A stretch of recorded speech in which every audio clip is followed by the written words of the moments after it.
이 나라는 회복 불가능합니다. 한국은 이제 끝났습니다. MIT 출신 세계경제연구소 수석연구원, G20 나토 IMF 전략 컨설팅의 핵심 분석가. 전 세계가 그의 판단을 믿었습니다. 그 누구도 그를 의심하지 않았습니다. 그런데 그는 틀렸습니다. 한국은 무너진 게 아니었습니다. 죽은 줄 알았는데 살아있었고, 살아있는 줄만 알았는데 조용히 준비하고 있었던 나라였습니다. 그리고 마침내 그는 고개를 숙이며 이렇게 말합니다. 나는 통계와 그래프로만 세계를 분석해왔습니다. 하지만 한국은 숫자로는 설명이 안 되는 나라였습니다. 대체 무슨 사연인지 오늘 사연 바로 시작하겠습니다. 1998년 1월 서울 여의도. 저는 전 세계 신흥국 위기 분석팀의 책임자로 파견 명령을 받고 이곳에 왔어요. 눈발이 흩날리는 아침, 도착하자마자 느꼈습니다. 공기가 이상했어요. 한 도시 전체가 무너지는 소리를 사람들 표정에서 들을 수 있었거든요. 길거리를 걷는데 부도라는 글자가 붙은 가게가 끝도 없이 이어져 있었어요. 은행은 장갑 낀 경비원이 입구를 막고 서 있었고 ATM은 현금을 내놓지 않았죠. 서울의 중심이라는 여의도에서조차 그 흔하던 커피 한 잔조차 사 마시기 어려웠습니다. 이 나라는 끝났다. 그렇게 생각했어요. 아니, 확신했죠. 보고서 초안을 작성하면서 이렇게 적었습니다. 한국 경제 시스템 붕괴, 재정 자생력 없음, 사회 불안 요소 확산 중. 그 당시 IMF 본부에서도 한국에 대해 비관적인 분석이 대부분이었어요. 재벌 중심 구조는 한계에 도달했고 노동시장 유연성은 최악이며 국민소득 대비 가계부채는 위험 수위를 넘었다. 그렇게 수치만 보면 그 누구도 한국의 회생 가능성을 이야기하진 않았죠. 한 번은 택시를 탔는데 기사님이 기름을 거의 다 써가고 있다고 했어요. 요즘은 하루에 3번밖에 손님 못 태워요. 기름값이 너무 올라서 그냥 집에 있죠. 그 말에 뭐라 대답도 못했습니다. 한 손엔 돈이 없고 다른 손엔 선택도 없고 그게 경제 붕괴의 현실이라고 생각했어요. 그런데 그게 전부는 아니었더군요.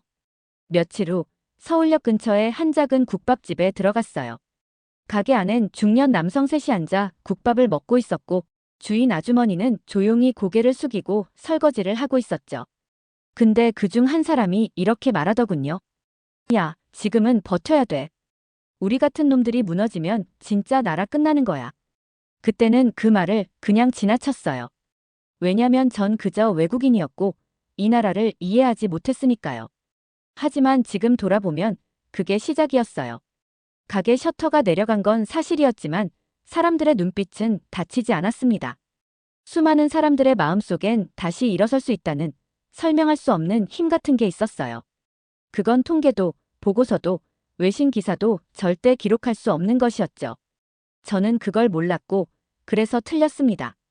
매일 한국의 뒷골목을 걸었습니다. 여의도 을지로, 가산동, 대기업 본사보단 이 나라가 실제로 어떻게 움직이고 있는지 보고 싶었어요. 가산동 공장지대. 낡은 슬레이트 지붕 아래서 한 남자가 전선을 감고 있었어요. 쇳가루에 범벅된 얼굴, 휘어진 손가락, 하지만 눈빛만은 또렷했죠. 조심스럽게 물었습니다. 이 어려운 시기에 사업을 시작하신 겁니까? 그는 웃으며 말했어요. 우리 애들 밥은 먹여야 하잖아요. 오래전 노트에 남겨있던 조태식이라는 그 남자의 이름은 아직도 기억에 남아요. 몇 달 전까진 대기업 생산직으로 일하다가 구조조정으로 해고됐대요. 집에 있던 전동드릴 하나 들고 납품하던 부품을 직접 만들어 보기 시작했다고 하더군요. 처음엔 문짝 한 장 겨우 팔았답니다. 그런데 입소문이 나기 시작하면서 조금씩 일이 들어왔대요. 그냥 먹고 살려고 한 거예요. 그 말에 놀랐습니다. 혁신이란 단어 없이도 이 사람은 혁신을 하고 있었던 거였죠. 다음 날은 영등포 골목시장. 점포를 하나 비운 자리에 4명이 공동 창업을 했더군요. 셋은 구조조정된 회사 동기였고 하나는 그중 한 명의 처남. 하나같이 정장을 입고 있다가 지금은 앞치마를 두르고 있었어요. 와이셔츠 벗었지만 삶은 다시 입었죠. 그 멘트가 간판 밑에 적혀 있었어요. 정말이지 그 문구 하나에 전율을 느꼈습니다. 실업률은 상승 중이고 부동산은 폭락하고 원화는 추락했는데 이 땅의 사람들은 어딘가에서 계속 다시를 준비하고 있었어요. 미국 본사의 보고서를 쓰기 위해 그 데이터를 엑셀에 입력했죠. 창업수 증가율, 자영업 증가 추이, 소상공인 매출 회복률. 그런데 이상했어요. 숫자는 너무 작았고 변화는 미미했어요. 하지만 알 수 있었습니다. 그 작은 움직임이 어쩌면 곧 폭풍처럼 터져 나올 수 있겠다라는 것. 왜냐하면 이들의 눈빛은 통계보다 강했거든요. 그걸 골목의 기적이라 부르기로 했습니다. 은행이 문을 닫은 자리에서 사람들은 자판기를 만들고 노점에서 아이디어를 냈고 건물의 지하에선 낡은 기계들을 조립하며 신생기업을 키우고 있었어요. 서울의 대로변은 조용했지만 이 골목들에선 삶이 소리내며 다시 시작되고 있었던 겁니다. 하루는 조태식 씨에게 물었습니다. 만약 IMF 사태가 없었더라면 이 일을 시작하지 않았겠죠? 그가 고개를 끄덕이며 말했어요. 그렇죠. 아마 지금도 회사에서 평범하게 살았을 거예요. 근데 전 이제 아이한테 아빠가 사장이다라고 말할 수 있어요. 그날 밤 한국 경제의 본질을 다시 썼습니다. 정부나 기업이 아니라 이 국민들이 한국을 재건하고 있었습니다. 정말이지 그들은 결코 주저앉지 않았어요. 비틀거렸고 눈물도 났겠지만 그 누구보다 먼저 일어났습니다. 그리고 그건 제가 상상하던 회복의 방식과는 완전히 달랐습니다. 한국에서 지낸 지 2달쯤 되었을 무렵 하나의 의문에 부딪혔습니다. 골목에서 분투하는 사람들은 분명 인상 깊었지만 한 나라가 회복되려면 정치와 시스템도 움직여야 하잖아요. 그래서 경제부처와 금융감독원, 산업연구원 같은 기관들을 두드렸습니다. 이례적일 만큼 문이 쉽게 열렸어요. 예전엔 외국인 전문가라고 하면 장벽부터 세우던 한국이었는데 이번엔 달랐습니다. 정책 자료를 제출하던 한 과장이 조용히 말했어요. 우리가 무너진 건 외환 때문이 아니라 오만 때문이었어요. 이젠 다시 배워야죠. 나라가 살아남는 법을요. 그 말이 뇌리를 때렸습니다. 정책이 바뀐 게 아니라 태도가 바뀐 거였습니다. 제가 주목한 건 금융구조조정 계획서였습니다.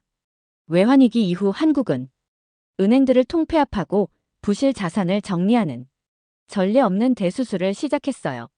서울은행과 한일은행이 합쳐져 한빛은행이 되었고 국민은행과 주택은행은 결국 거대한 시중은행으로 재탄생했죠. 그 통합 과정에서 수많은 부실 채권이 정리됐고 재무제표가 처음으로 국제 기준에 맞게 바뀌고 있었어요. 기업들도 변하기 시작했습니다. 삼성, 현대, SK, LG 같은 대기업들은 과거처럼 부채로 몸집만 키우는 전략을 버리고 불필요한 계열사를 정리하고 해외 투자자들 앞에 투명한 회계와 IR 시스템을 내놓기 시작했습니다. 그중 한 기업의 IR 발표회에 참석한 적이 있어요. 통역이 끝난 뒤 미국계 투자자가 이렇게 묻더군요. 진짜로 이렇게까지 바꿀 수 있었던 이유가 뭡니까? 답변은 간단했습니다. 살아남으려면 바뀌는 수밖에 없었습니다. 현장 분위기는 담백했지만 그 안에서 강한 전율을 느꼈어요. 이건 정부의 압박이나 외부의 간섭으로 만든 변화가 아니었어요. 내부에서 자발적으로 고통을 감수하며 만들어낸 변화였던 겁니다. 당시 한국 기업들의 부채 비율은 IMF 직전 평균 400%에 달했는데 2년 뒤엔 절반 이하로 떨어졌습니다. 그리고 그 수치는 제 분석표에서 불가능에 가까운 영역이었죠. 그런데 현실에선 그게 가능했습니다. 왜냐고요? 이 나라는 통증을 회피하지 않았거든요. 대부분의 국가들은 위기를 겪을 때 책임을 전가하거나 외부 원인을 탓하며 버팁니다. 하지만 한국은 그 책임을 끌어안고 안에서부터 스스로를 도려내는 방식을 택했어요. 그건 외국 전문가로선 상상도 못했던 방식이었고 제 보고서 첫 문장이 달라지게 만든 이유였습니다. 한국은 위기 속에서 개혁을 외주화하지 않았다. 지금 생각해보면 이 시기의 변화는 너무 조용해서 뉴스에도 잘 나오지 않았습니다. 하지만 그 조용한 변곡점이 훗날 한국을 다시 세계 중심으로 올려놓은 출발선이었어요. 그때부터 저는 숫자보다 중요한 게 있다는 걸 믿기 시작했습니다. 태도, 방향성, 그리고 진심. 그건 그래프에 찍히진 않지만 역사를 바꾸는 힘이거든요. 또 하나 제가 큰 착각을 한 것이 있었습니다. 한국이 인터넷 강국이라는 말을 처음 들었을 때 저는 비웃었어요. 당시의 인터넷은 미국, 유럽 중심의 이야기였고 아시아에서 그렇게 첨단을 논할 만한 나라가 있다고 생각하지 않았거든요. 2000년 봄, 다시 한국을 찾았습니다. 보고서를 쓰는데 뭔가 빠진 느낌이 있었거든요. 기업도 골목도 사람도 봤는데 어떻게 이 나라가 이렇게 빨리 회복되는지는 아직 설명이 안 됐습니다. 한국에 도착하자마자 공항에서부터 이상한 걸 느꼈어요. 입국장 한쪽에 인터넷 체험 부스가 설치돼 있었죠. 그때까지만 해도 대부분의 나라들은 공항에 광고나 면세점만 잔뜩 늘어놓던 시절이었는데요. 한국은 인터넷을 전시하고 있었습니다. 서울 시내에 있는 국책연구기관을 찾았을 때 젊은 공무원이 이렇게 말하더군요. 앞으론 전화보다 이메일이 더 많아질 겁니다. 그 말을 듣고 저는 피식 웃었어요. 이메일이 주 통신 수단이 된다고. 당시는 미국도 공공기관 이메일 도입률이 50%가 안 될 때였거든요. 그런데 며칠 뒤 지방 출장길에서 기절할 뻔했습니다. 전라남도 어느 시골 마을 노인정 벽에 인터넷 이용법 교실 매주 화요일이라고 적혀 있었어요. 거짓말이 아니에요. 할머니들이 마우스를 잡고 인터넷 강의를 듣고 있었어요. 그 장면을 보며 혼란스러웠습니다. 지금 당장 먹고 사는 것도 버거워 보이는 나라에서 왜 이렇게 미래에 집착하는 걸까? 답은 한 벤처기업 대표에게 들었습니다. 지금 못 먹어도 괜찮아요. 정보를 먼저 가진 사람이 다음 세상을 이끌 테니까요. 그 사람은 20대 청년이었고 지하 창고에서 5명이서 포털 사이트를 개발하고 있었어요. 그 프로젝트가 몇 년 뒤 한국 최대 검색 엔진으로 성장했다는 건 나중 이야기지만요. 한강변을 걷다 우연히 마주친 10대 청소년에게 요즘 뭐가 제일 재밌어요? 라고 물어봤습니다. 그 아이가 말했죠. 인터넷 게임이요. 그 순간 확실히 깨달았어요. 이 나라는 산업 재건을 하는 게 아니었어요. 새로운 문명을 실험 중이었습니다. 한국의 초고속망 보급률은 2000년 기준 세계 2위, 3년 뒤엔 1위가 되었죠. 그리고 그 인프라를 바탕으로 게임, 콘텐츠, IT, 교육, 전자상거래 모든 분야에서 새로운 기업들이 속속 등장하기 시작했습니다. 실리콘밸리 스타일이 아니라 한강밸리라는 말이 생길 정도였어요. 하지만 이건 정부만의 작품이 아니었습니다. 초기에는 정책이 중심이었지만 곧 국민이 주도하는 구조로 바뀌었습니다. 부모는 자녀의 컴퓨터를 위해 허리띠를 졸랐고 대학생들은 밤을 새워 홈페이지를 만들었고 직장인들은 퇴근 후 PC방에서 창업 아이디어를 나눴습니다. 저는 그것을 보이지 않는 무기라고 불렀어요. 총이나 탱크처럼 들리지도 보이지도 않았지만 한국인은 이미 전 국민이 온라인으로 무장하고 있었던 거죠. 미국의 한 동료가 그랬습니다. 우린 총으로 전쟁을 이겼지만 한국은 키보드로 미래를 가져가겠네. 그 말에 조용히 고개를 끄덕였습니다. 이 나라, 다시 무너질 일이 없겠구나. 왜냐하면 이제 그들은 오프라인 국가가 아니니까요. 한국은 정말 이상한 나라였습니다. 그렇게 무너졌던 나라가 다시 살아나고 있었으니까요. 그 중심엔 골목 상인도 있었고 학생도 있었고 그리고 제가 예상하지 못했던 사람들이 있었습니다. 바로 해외에서 성공한 한국 유학파들이었어요. 당시 제 직함은 세계경제연구소 수석연구원이었고 MIT에서 파견된 국제경제분석팀장이기도 했습니다. 그래서 자연스럽게 해외 학자들과 연결된 네트워크가 많았죠. 그런데 2001년 무렵부터 이상한 메일들이 오기 시작했어요. 앤드루, 나 곧 서울 간다. 한국에서 새로운 일 해보려고. 돌아가야 할 이유가 생겼어. 이건 흔한 커리어 전환이 아니었어요. 그들 대부분은 미국 명문대 출신의 실리콘밸리, 월스트리트, 벤처펀드에서 잘나가던 인재들이었습니다. 그런데 왜 지금, 왜 한국이었을까? 직접 만나서 물었습니다. 한 사람은 이런 말을 했어요. 지금 돌아가지 않으면 10년 후 내 아이가 날 비겁하다고 볼 것 같았어요. 또 한 사람은 조용히 말했죠. 돈은 여기에 많지만 내 나라는 거기 있었어요. IMF 때 부모님이 일터 잃고도 불평 안 하셨거든요. 그걸 보고 그냥 여기 남아있을 순 없었어요. 말문이 막혔습니다. 보통은 더 나은 조건을 찾아 이민을 가는데 이들은 오히려 힘든 조국으로 돌아가고 있었던 거니까요. 서울 강남의 한 공동 사무실에 갔을 때 20대, 30대 청년들이 노트북 앞에 둘러앉아 반도체, 블록체인, 의료기기 같은 분야를 놓고 열띤 회의를 하고 있었어요.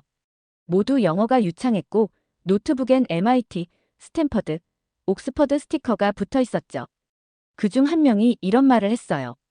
외국에서 공부한 지식은 무기일 뿐이에요. 우린 이걸 어디에 쓸 건지가 더 중요해요. 그 순간 완전히 깨달았습니다. 한국의 미래는 기술이 아니라 사람이었어요. 아니, 더 정확히 말하면 국가를 향한 책임감으로 무장한 사람들이었죠. 그들은 조국이 무너지던 시절을 멀리서 지켜만 봤던 게 부끄러웠다고 말했습니다.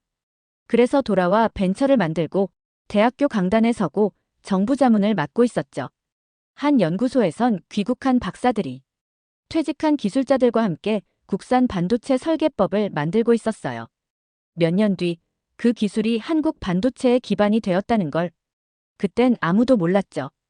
하지만 느낄 수 있었습니다. 이 사람들은 단순히 지식이 아니라 믿음을 가지고 귀환한 거구나. 미국에서 자주 듣던 말이 있죠. 똑똑한 사람은 떠난다. 하지만 한국은 달랐어요. 똑똑한 사람들이 돌아오고 있었어요. 저는 이걸 지성의 귀환이라 불렀습니다. 그리고 이 귀환이 한국의 진짜 무기라는 걸 그제서야 인정할 수밖에 없었어요. 2008년 다시 서울로 향했습니다. G20 보고서 작성을 맡았기 때문이었죠. 당시 세계는 또 한 번의 금융위기를 맞고 있었고 이번엔 미국과 유럽이 중심이었습니다. 아이러니하죠. 불과 10년 전엔 한국이 세계 금융의 문제였는데 이번엔 한국이 모범 사례로 거론되기 시작한 겁니다. 공항에 착륙하자마자 확실히 달랐습니다. 예전에 가던 김포공항과 달리 새로 건설된 인천공항은 완전히 전장화돼 있었고 도심 곳곳엔 세계 언론이 재건된 한국이란 문구를 붙여두고 취재 중이었어요. 현장감이 달랐습니다. 공기 자체가, 분위기 자체가. 가장 먼저 삼성전자 본사를 방문했어요. 아시다시피 저는 MIT 출신이라 반도체 산업의 흐름을 누구보다 잘 압니다. 그런데 삼성의 생산성, 수율, 품질, 시장 점유율 모든 지표가 세계 1위였어요. 이건 잘한다는 수준이 아니라 산업의 룰 자체를 바꿔버린 결과였습니다. 예전엔 미국과 일본이 기술을 주도했지만 지금은 삼성의 기술 발표가 기준이 되었어요. 말 그대로 이젠 다른 나라들이 한국을 따라가는 시대가 온 거죠. 그날 연구소에서 만난 부장은 이런 말을 했습니다. 우리가 잘해서 1등한 거 아닙니다. IMF 때 바닥을 봤기 때문에 절대로 돌아가고 싶지 않았던 거예요. 고개를 끄덕일 수밖에 없었습니다. 무너지지 않기 위해 이룬 혁신, 그게 진짜 강함이란 걸 저는 알았거든요. 그리고 현대자동차, 미국 시장 조사기관인 J.D. 파워 품질 평가에서 현대차가 일본차를 제쳤다는 뉴스를 본 건 비행기 아니었어요. 솔직히 눈을 의심했죠. 한국 자동차가 일본차를. 그런데 사실이었습니다. 경기도 남양에 있는 연구소에 방문했을 땐 수천 명의 기술자들이 AI 기반 전기차 플랫폼을 실험 중이었고 디자인은 유럽보다 더 세련돼 보였어요. 무엇보다 놀라웠던 건 한 명의 중견 연구원이 제게 이런 말을 건넸을 때였죠. 지금 우리가 미국을 이겼다고 생각 안 해요. 다만 이제 무시당하지 않는다는 건 압니다. 그 말에 저는 속으로 무릎을 꿇었습니다. 이건 성공이 아니었습니다. 존중을 이끌어낸 결과였거든요.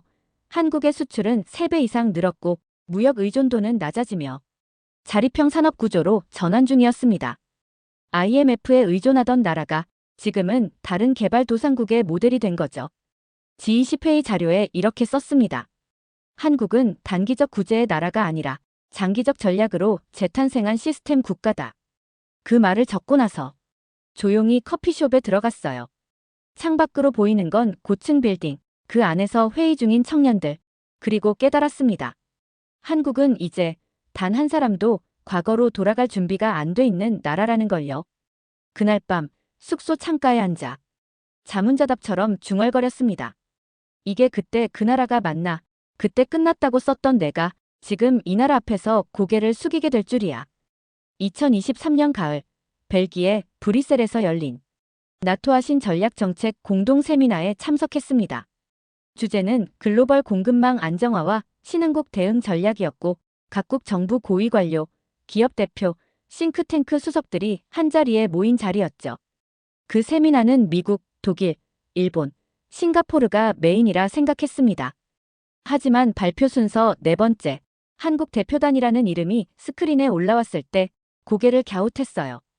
이 시점에 한국이 무슨 전략을 제안할 수 있지?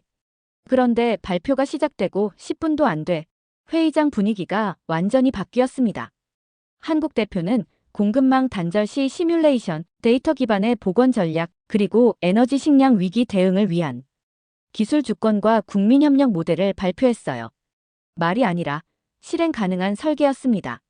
무려 5개국이 자리에서 바로 요청서를 써서 발표 직후 한국 대표에게 몰려가 상담을 요청했죠. 그 장면을 멍하니 바라봤습니다. 10년 전만 해도 G20 회의에서 눈치 보던 나라였는데 이젠 전략을 수출하는 나라가 되어 있었어요. 그 발표가 끝난 뒤 미국 대표가 제게 조용히 물었습니다. 앤드루, 한국은 어떻게 저걸 만들었지? 그냥 이렇게 대답했어요. 저 나라 무너졌을 때 준비했거든. 그날 회의 중 쉬는 시간에 복도에서 한국 대표와 짧게 인사를 나눌 기회가 있었어요. 젊은 관료였고 말투는 겸손했지만 눈빛엔 단단함이 느껴졌습니다. 그가 말하더군요. 우린 IMF 이후 절대 다시 끌려가지 않겠다고 다짐했습니다. 이젠 한국이 기준을 제시할 차례죠. 순간 가슴이 먹먹해졌습니다. 그 말이 단순한 외교 수사가 아니라 수천만 명의 생존 기억 위에 세워진 진심처럼 느껴졌거든요. 정책 발표는 끝났지만 여운은 계속됐습니다. 그날 저녁 포럼 회의록 초안을 맡은 제가 작성한 첫 문장은 이랬습니다. 오늘 가장 전략적인 제안을 한국과는 지정학 강국도 경제 대국도 아닌 한국이었다. 예전에는 회의장에서 한국을 바라볼 때 도와줘야 할 나라, 감시 대상국이라는 인식이 강했어요. 하지만 지금은 배울 수 있는 파트너 혹은 경쟁 상대로 인식이 바뀌고 있었습니다. 이건 산업 성공이나 일회성 외교 성과로 이뤄진 게 아닙니다. 25년 전부터 가장 아픈 시절에 세운 시스템과 철학이 결국 국제 무대에서 빛을 발하기 시작한 거죠. 그날 회의장 밖에 나와 한참을 멍하니 서 있었습니다. 밤하늘에 떠있는 EU 깃발 옆 태극기가 조용히 펄럭이고 있었어요. 그 장면을 보며 속으로 경례를 했습니다.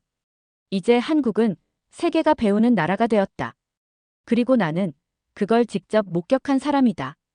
2025년 다시 서울에 와 있습니다. 이번엔 출장도 보고서도 아닌 자발적인 방문이었어요. 제 커리어의 마지막을 기록하며 이 나라가 제게 남긴 인상을 직접 확인하고 싶었습니다. 서울은 여전히 바쁘고 치열했지만 그 안에서 이전과는 다른 공기를 느꼈습니다. 무언가가 단단해졌어요. 경제도 아니고 산업도 아니고 국민 그 자체가요. 강남의 스타트업 센터를 방문했을 때 AI와 로봇을 개발하던 30대 개발자가 이렇게 말했어요. 이건 비즈니스가 아니에요. 우린 다음 세대가 더 당당하게 살게 하려고 만들고 있어요. 그 말이 심장을 때렸습니다. 단순한 성공이 아니라 세대를 넘어가는 책임감이었습니다. 퇴근길엔 남대문 시장 근처 식당에 들렀어요. 한국 대통령 탄핵 관련 뉴스를 유심히 보고 있는 제게 가게 주인 아주머니가 느닷없이 이렇게 말하더군요. 우린 IMF 때도 안 망했어요. 전쟁도 이겨낸 나라예요. 지금도 마찬가지예요. 우린 또 해낼 거예요.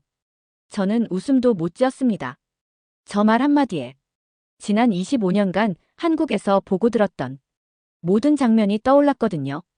골목의 기적을 만든 소상공인, 눈물 대신 연구를 택한 과학자, 기술을 안고 돌아온 유학생, 키보드로 무장한 국민, 국제회의장에서 전략을 설계한 젊은 관료.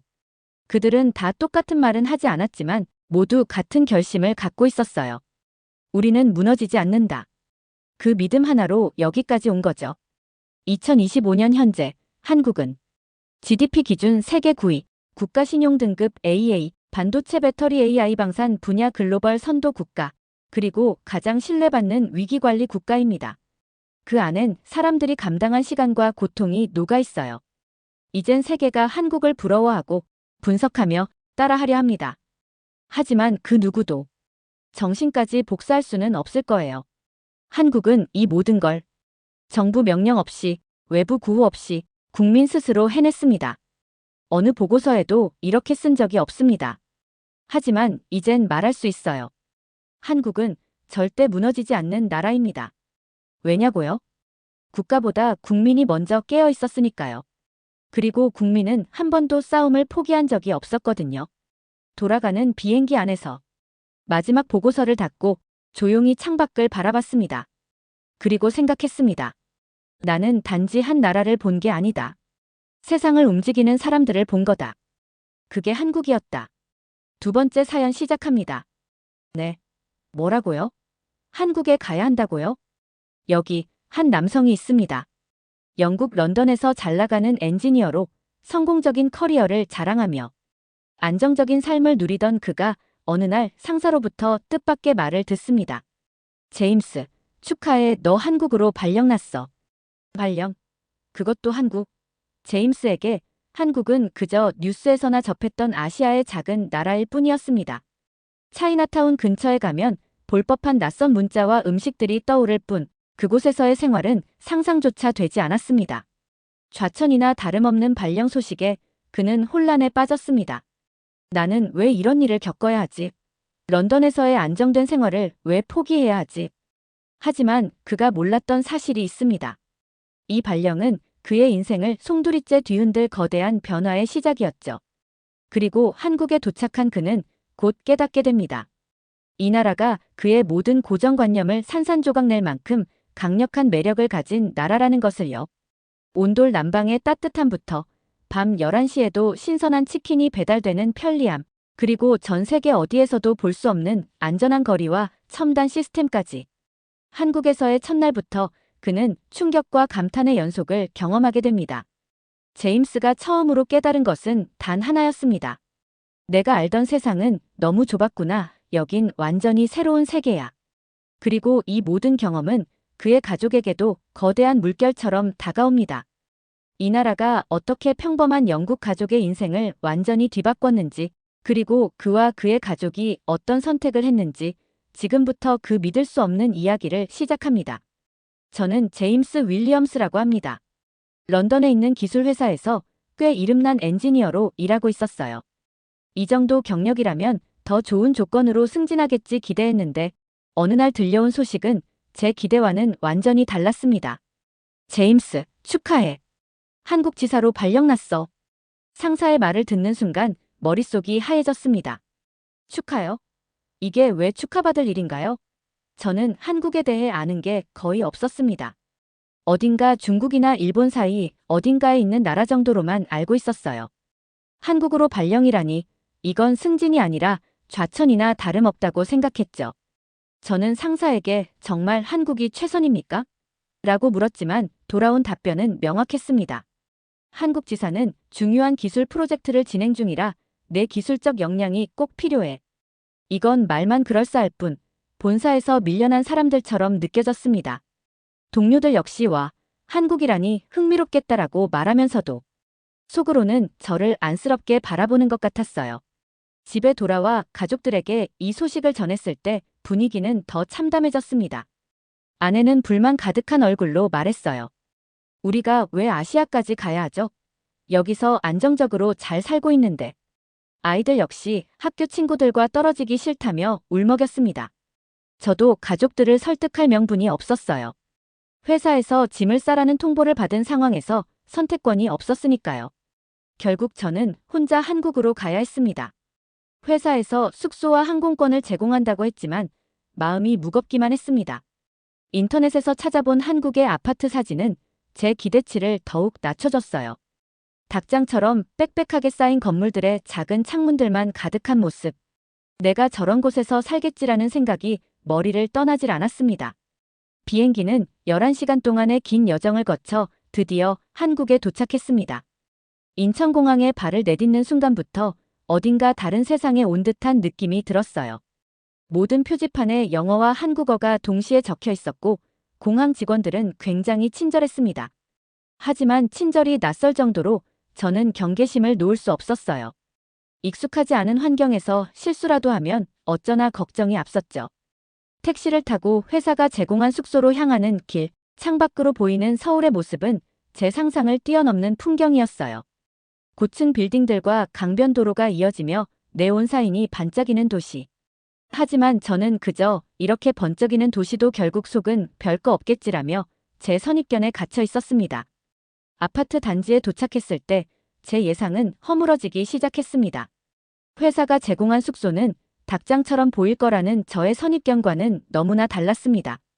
마치 고급 리조트를 연상시키는 조경과 깔끔한 단지가 저를 맞이했어요. 경비원들이 출입 차량을 철저히 관리하고 있었고 단지 내부는 아이들이 뛰어놀기에도 안전해 보였습니다. 순간 제 마음속에 조그마한 의문이 생겼습니다. 왜 한국 사람들은 이런 아파트를 선호하는 거지? 엘리베이터에 들어서자 모든 것이 새 것처럼 보였습니다. 어딘가 런던에서 봤던 낡고 삐걱거리는 엘리베이터와는 달리 이곳의 엘리베이터는 마치 비행기를 타는 듯한 느낌이었어요. 소음 하나 없이 부드럽게 움직이던 엘리베이터는 15층에 도착하는 순간 경쾌한 알림음과 함께 멈췄습니다. 현관문 앞에 서서 비밀번호를 눌러야 한다는 사실을 깨달았을 때는 조금 당황스러웠습니다. 한국 사람들은 도대체 얼마나 비밀번호를 많이 외우고 다니는 걸까? 문이 열리자마자 또 한 번 놀랐습니다. 대리석으로 된 바닥, 깔끔하게 정돈된 신발장, 그리고 환하게 비치는 거실까지. 제가 머물게 될 숙소라고는 믿을 수 없을 만큼 고급스러웠어요. 거실에서 통유리를 통해 바라본 풍경은 정말 말로 표현하기 어려웠습니다. 한강을 중심으로 펼쳐진 도시 야경은 그야말로 경이로웠습니다. 런던의 템스강과는 완전히 다른 매력이었죠. 여기가 정말 내가 좌천된 곳인가? 라는 생각이 저도 모르게 스쳤습니다. 처음에는 어차피 잠깐 있다가 떠날 곳이라며 애써 무관심하려 했지만 이 풍경만큼은 계속 눈길을 붙잡았습니다. 숙소를 둘러보는 동안 또 하나 독특한 점을 발견했습니다. 거실 바닥이 이상하게 따뜻했어요. 처음에는 당황했습니다. 난로도 라디에이터도 보이지 않는데 바닥에서 열기가 느껴지다니요. 런던에서는 한겨울에 두꺼운 양말을 신고도 발이 시려웠는데 이곳에서는 맨발로 다녀도 될 만큼 따뜻했습니다. 알고 보니 이것이 한국의 온돌 난방 시스템이었어요. 건조하지 않은 포근한 공기에 놀랐습니다. 다음으로 부엌을 살펴봤습니다. 냉장고와 전자레인지가 최신형일 뿐 아니라 모든 가전제품이 디지털로 작동하더군요. 특히 김치 냉장고라는 물건은 저를 당황하게 했습니다. 저는 김치가 뭔지 알지 못했어요. 잠시 짐을 정리하고 나니 창밖으로 어둠이 완전히 내려앉았습니다. 야경은 한층 더 화려해졌고 거리에는 사람들이 여전히 활발히 움직이고 있었습니다. 저는 가볍게 산책이나 해볼까 싶어 단지를 나가봤습니다. 모든 것이 정돈되어 있었습니다. 쓰레기 하나 보이지 않았고 가로등 불빛도 은은하게 비춰 거리의 안전함을 강조했습니다. 단지 내 상가를 둘러보며 또 한 번 놀랐습니다. 편의점은 물론이고 카페와 작은 레스토랑까지 필요한 모든 것이 단지 안에 있더군요. 하루 동안 겪은 이 모든 것이 제 상식과는 너무 달라서 머리가 아플 정도였습니다. 다음 날 아침, 저는 설렘과 약간의 두려움을 안고 회사로 향하기 위해 밖으로 나섰습니다. 전날 아파트 단지에서 느꼈던 안정감 덕분인지 걷는 발걸음이 생각보다 가벼웠어요. 그런데 단지를 벗어나자마자 또 다른 충격이 기다리고 있었습니다. 사람들 모두 지하철역으로 향하고 있었어요. 런던에서는 대부분 자가용이나 택시를 타는 경우가 많았는데 여기는 어딜 가나 대중교통을 이용하는 사람들이 넘쳐났습니다. 택시를 타려 했지만 아침이라 그런지 도무지 잡히지 않더군요. 결국 사람들을 따라 지하철역으로 들어갔습니다. 지하철 입구부터 깜짝 놀랐습니다. 일단 냄새가 전혀 없었어요. 런던 지하철에서는 오래된 건물 특유의 먼지 냄새가 진동했는데 이곳은 공기가 깨끗하고 시원한 느낌마저 들었습니다. 개찰구에서 또 당황스러운 일이 있었습니다. 어디서 표를 사야 할지 몰라서 멍하니 서 있는데 옆에 있던 학생으로 보이는 청년이 영어로 다가왔습니다. 교통카드를 사세요. 저기 기계에서 충전할 수 있어요. 그는 친절하게 기계 사용법까지 알려줬습니다. 개찰구를 통과한 뒤 플랫폼으로 내려가는데 또 하나 새로운 광경이 눈에 들어왔습니다. 유리로 된 벽과 문이 승강장을 감싸고 있었어요. 처음에는 이게 뭐지? 싶었는데 옆에 있던 사람에게 물어보니 스크린도어라고 하더군요. 선로로 사람이 떨어지는 사고를 방지하고 공기 오염도 줄여주는 역할을 해요. 그의 설명에 저는 놀라움을 감출 수 없었습니다. 잠시 뒤 지하철이 도착했습니다. 그리고 저는 또 한 번 충격에 빠졌습니다. 소음이 거의 들리지 않을 정도로 조용했어요. 런던 지하철의 시끄럽고 덜컹거리는 소리와는 완전히 달랐습니다. 객실 내부는 깔끔하게 정돈되어 있었고 좌석 위에는 전광판이 있어 다음 역과 주요 정보를 알려줬습니다. 저는 자리 한쪽에 앉아 주변을 살폈습니다. 놀랍게도 대부분의 사람들이 스마트폰을 보고 있었고 심지어 일부는 고개를 숙인 채로 졸고 있더군요. 회사 근처 역에 도착해 에스컬레이터를 타는데 여기서도 독특한 점이 눈에 들어왔습니다. 사람들이 한쪽으로만 줄을 서 있더군요. 바쁜 사람들을 위해 반대쪽을 비워두는 모습이 정말 인상적이었습니다.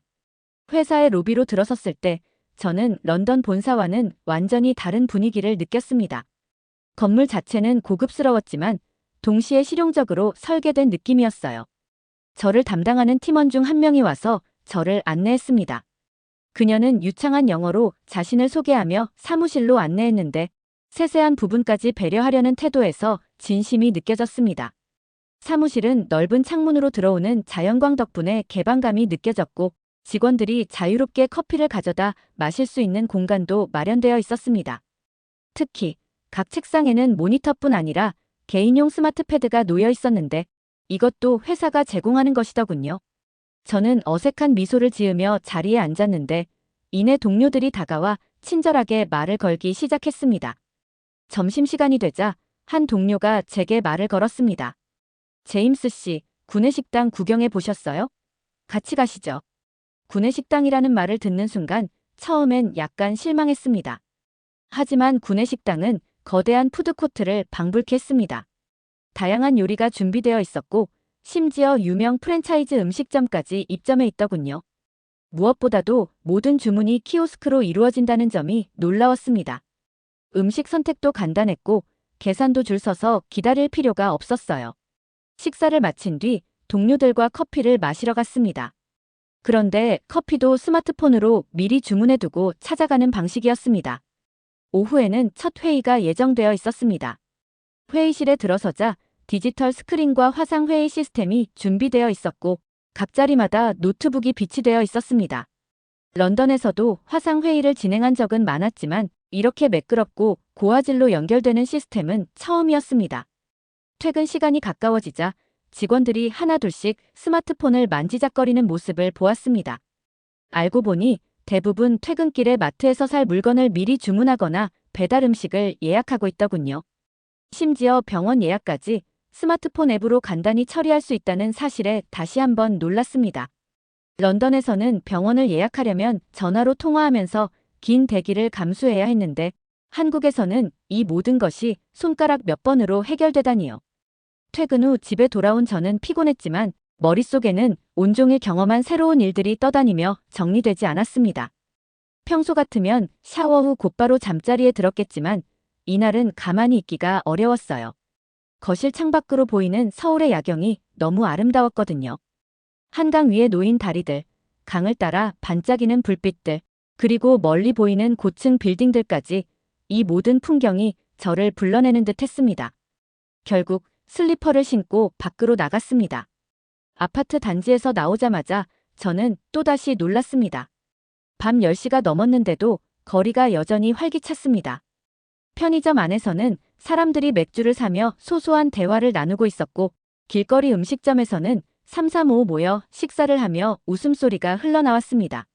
저는 강변 산책로를 따라 걷기 시작했습니다. 그곳에는 조깅을 하는 사람들, 자전거를 타는 연인들, 그리고 벤치에 앉아 이야기를 나누는 친구들이 있었습니다. 심지어 늦은 시간임에도 혼자 산책하는 여성들도 많이 보였어요. 솔직히 처음에는 의아했습니다. 런던에서는 해가 진 후에 혼자 다니는 건 특히 여성이기엔 위험한 일이었거든요. 그런데 여기 사람들은 마치 이게 당연하다는 듯 너무도 편안해 보였습니다. 아파트로 돌아오니 마음이 한결 가벼워졌습니다. 따뜻한 샤워를 마친 뒤 소파에 앉아 배달 앱을 열어봤습니다. 낮에 회사 동료들이 이 앱으로 저녁을 주문하던 모습이 떠올랐거든요. 수많은 음식점 리스트를 보며 고민하다가 저는 간단히 닭강정을 주문해봤습니다. 밤 11시인데 배달이 가능하다고 반신반의했지만 20분 만에 초인종이 울렸습니다. 문을 열자 음식은 이미 문 앞에 놓여 있었고 배달원은 보이지 않았습니다. 런던에서는 상상도 못할 일이었어요. 거기선 밤 9시가 지나면 식당 대부분이 문을 닫아 배달은 꿈도 꾸지 못했으니까요. 잠들기 전에 저는 가족들과 영상통화를 했습니다. 한국에서 첫날 밤을 보냈는데 정말 놀라운 것 투성이야. 여기 사람들은 밤에도 활기차게 생활하고 너무 안전해. 너희도 와서 한번 경험해봐야 해. 아내와 아이들은 여전히 회의적인 표정을 지었지만 제 목소리에는 이미 설렘과 감탄이 묻어나 있었습니다. 서울에서의 일상이 조금씩 익숙해져갈 무렵 저는 가족에 대한 그리움이 점점 커지는 걸 느꼈습니다. 퇴근 후 조용한 아파트에 혼자 들어오면 마음이 쓸쓸해졌습니다. 런던에서는 퇴근하면 아이들이 현관문을 열며 달려와 안기곤 했는데 이곳에선 들리는 건 가끔 엘리베이터 소리뿐이었어요. 저는 가족들에게 자주 영상통화를 걸었지만 화면 속에서 보는 얼굴들은 더 외로움을 자극했습니다. 특히 아이들이 아빠, 언제 돌아와요? 왜 매번 출장만 가세요? 라고 물으면 마음 한구석이 아려왔습니다. 그날 밤 저는 아파트 거실 창가에 서서 한참 동안 강변 야경을 바라보며 생각에 잠겼습니다. 내가 이곳에 온 이유는 뭘까? 여기서 내가 얻을 수 있는 건 뭐지? 가족과 떨어져 있는 현실이 이렇게 힘들 줄은 몰랐어요. 주말이 되자 외로움은 더 커졌습니다. 평소라면 아이들과 공원에서 축구를 하거나 온 가족이 함께 야구 경기를 보러 갔겠죠. 하지만 여기는 혼자 있었습니다. 한강공원을 걷다 보니 다른 가족들이 즐겁게 자전거를 타거나 피크닉을 즐기는 모습이 눈에 들어왔습니다. 순간 그 풍경이 질투가 날 정도로 부러웠어요. 저는 한국의 매력을 하나하나 가족들에게 소개해야겠다고 결심했습니다. 이곳에서 보았던 안전한 거리, 깔끔한 대중교통, 효율적인 시스템, 그리고 무엇보다 따뜻한 사람들까지. 이 모든 것들을 가족들이 직접 경험하게 하고 싶었어요. 그래서 영상통화를 할 때마다 이곳의 장점을 강조하기 시작했습니다. 처음에는 아내와 아이들이 별로 귀 기울이지 않았습니다. 아빠, 한국에서 공부만 한다고 들었는데 우리가 가면 친구들이랑 놀 시간도 없을 것 같아요. 아이들의 이런 반응에 저는 답답하면서도 한편으로는 이해가 됐습니다. 저 역시 처음 한국에 왔을 때는 부정적인 생각부터 들었으니까요. 저는 아이들에게 한국 학생들이 수학 올림피아드에서 우승한 이야기를 들려주고 한국 학교의 높은 교육 수준을 설명했습니다. 그리고 스마트폰 화면을 돌려 한강변에서 자전거를 타는 사람들, 밤늦게까지 활기찬 거리, 그리고 아름다운 야경을 보여줬습니다. 아이들은 그제야 약간 흥미를 보이는 듯 했습니다. 그날 밤, 저는 오랜만에 희망을 느꼈습니다. 가족들이 이곳에 관심을 보이기 시작한 건 처음이었거든요. 이 기회를 놓치고 싶지 않았습니다. 그래서 다음날 아침 아내에게 다시 제안을 했습니다. 방학 동안만이라도 와보는 게 어때? 아이들한테도 좋은 경험이 될 거야. 만약 마음에 안 들면 언제든 돌아갈 수 있어. 아내는 여전히 망설였지만 제 간절함에 결국 한번 생각해 볼게요 라고 답했습니다. 이 말만으로도 제게는 큰 진전이었습니다. 며칠 뒤 저는 아파트 방 하나를 정리해 아이들 방으로 꾸미기 시작했습니다. 딸아이가 좋아할 만한 한국 드라마 포스터를 벽에 붙이고 아들이 좋아하는 농구공을 준비해 두었습니다. 그 방을 꾸미는 동안 상상했어요. 아이들이 이곳에 와서 놀라는 모습, 그리고 가족이 모두 한자리에 모여 한강을 바라보며 웃는 모습들을요. 가족들을 한국으로 데려오기 위한 제 노력은 계속됐습니다. 매일 밤 통화할 때마다 이곳의 장점을 강조했고 아이들에게 한국어를 배우면 얼마나 유용할지 설명했습니다. 가족들이 한국에 방문하기로 한 날, 저는 온종일 들떠 있었습니다. 아이들과 아내가 드디어 이곳에 온다는 생각에 마음이 벅찼어요. 인천공항에서 그들을 기다리며 시계만 몇 번을 봤는지 모르겠습니다. 마침내 가족이 도착했고 피곤한 표정의 아내와 두 아이가 짐을 끌고 나오는 모습이 보였습니다. 저는 큰 소리로 손을 흔들며 그들을 맞이했어요. 택시를 타고 아파트로 향하던 중 아내는 창밖을 바라보며 감탄했습니다. 도로가 참 깨끗하네. 그리고 이 고층 빌딩들은 뭐야? 런던이랑은 느낌이 완전히 달라. 아이들은 처음엔 피곤한 듯 말이 없었지만 한강 위를 지나는 순간 눈을 반짝이며 창밖을 내다봤습니다.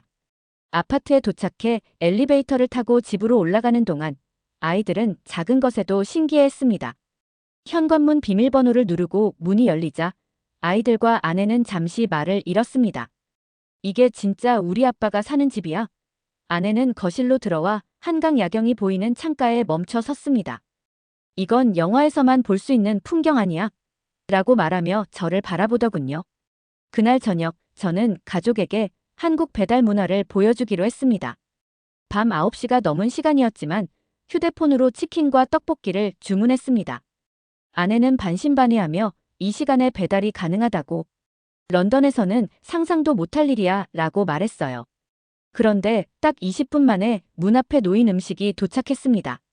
아이들은 신기한 듯 치킨을 맛보며 감탄했습니다. 다음 날 아침, 가족과 함께 동네를 둘러보기로 했습니다.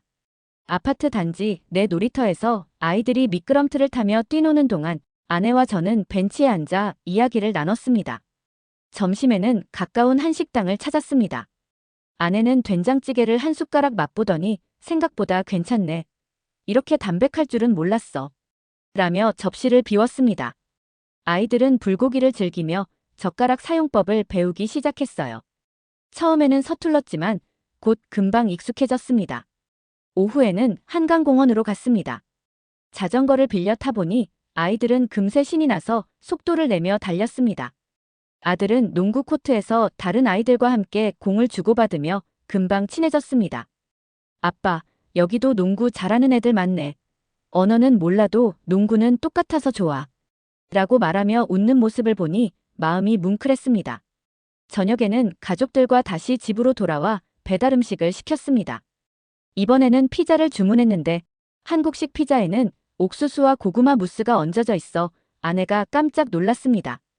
이건 정말 신기하네. 근데 생각보다 맛있어.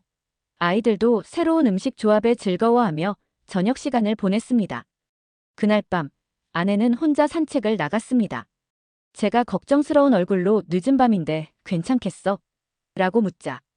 그녀는 창밖에서 보니 사람들이 많이 다니던데 한번 걸어보고 싶어 라고 대답했습니다. 약 1시간 뒤 돌아온 아내는 흥분된 목소리로 말했습니다. 믿기지 않아. 여기 여성들이 밤에도 혼자 조깅을 하고 카페에서 공부를 하고 있더라고. 런던에서는 이런 걸 상상할 수도 없었는데. 짧은 시간이었지만 가족들은 한국의 매력에 점점 빠져들고 있었습니다.